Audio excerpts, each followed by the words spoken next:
Күнүнө 120 тонна буудайды тегирменден өткөрүп, ундун 3 сортун чыгарган ишкана мындан 3 жыл мурда түзүлгөн. Аны кеңейтүүдө ишкерге ири суммада каражат керек болуп, банктарга кайрылганда күрөөгө койгон кыймылсыз мүлкү жок болгондуктан көпчүлүгү баш тарткан. Аягында кепилдик фонддун көмөгү менен кошумча каражат алып, азыр мурдага караганда 2-3 эсеге жумушун көбөйтүп алды. Бизге ушул тегирменди чоңойтуш керек болуп калып, банктан биз насия сураганбыз.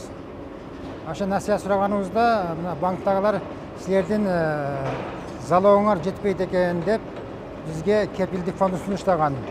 Мен ошол кепилдик фондукка барып, ал жер менен сүйлөшүп, жетпей калган залогко ошол кепилдик фонд аркылуу акча алганбыз. Ошол акчаны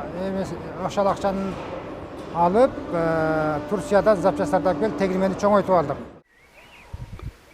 Акыркы жылдары өлкөдө туризм тармагында иштеп, кириши табуу менен өлкөнүн кооз жерлерин чет элдик туристтерге көрсөтүүнү каалаган ишкерлер көбөйдү.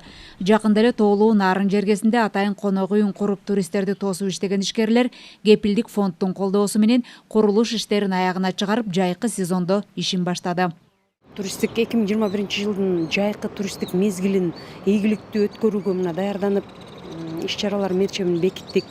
Анан азыр учурда абдан кызуу иш аракеттер жүрүп атат. Мына быйылкы туристтик мезгилди 40-50% чейин жандандырып, иштетип, калыбына келтирип алсак, бизге мындан ары жолубуз ачык болот да, мындан ары дагы өнүгүүгө чоң шарттарды түзө алабыз да. Пандемия маалында өкмөт ишкерлерди колдоо максатында 1 миллиард сом каражат бөлгөн. Кепилдик фонд аркылуу былтыр 550 миллион сом тартылып, азыр эми дагы 450 миллион сому бөлүндү.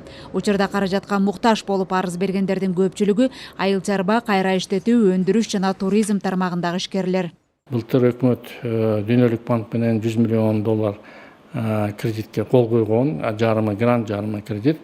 Анан ошонун ичинен 24 миллион долларды бизге берилип атат. Кепилдик фонд ошолорду управлять этет. Ошол акчаны бул болсо ишкерлерге дагы кошумча керектүү кепилдиктер берилет. Насыя алуу үчүн жарандар банктарга кайрылат. Эгерде ишкердин койгон күрөөсү арзан бааланып калса, кошумча каражат издеши керек, же болбосо такыр эле кредиттен баш тартууга туура келет.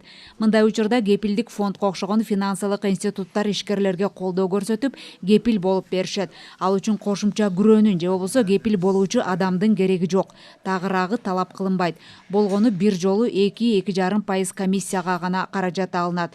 Учурда ишкерлик чөйрөдө насыя сурап кайрылган жарандардын керектөөчү жалпы суммасы 30 миллиард сомдун тегерегинде.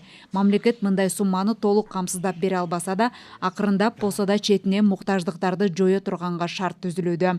Элиза Нурматова, Руслан Сабатаров, Ала-Тоо 24.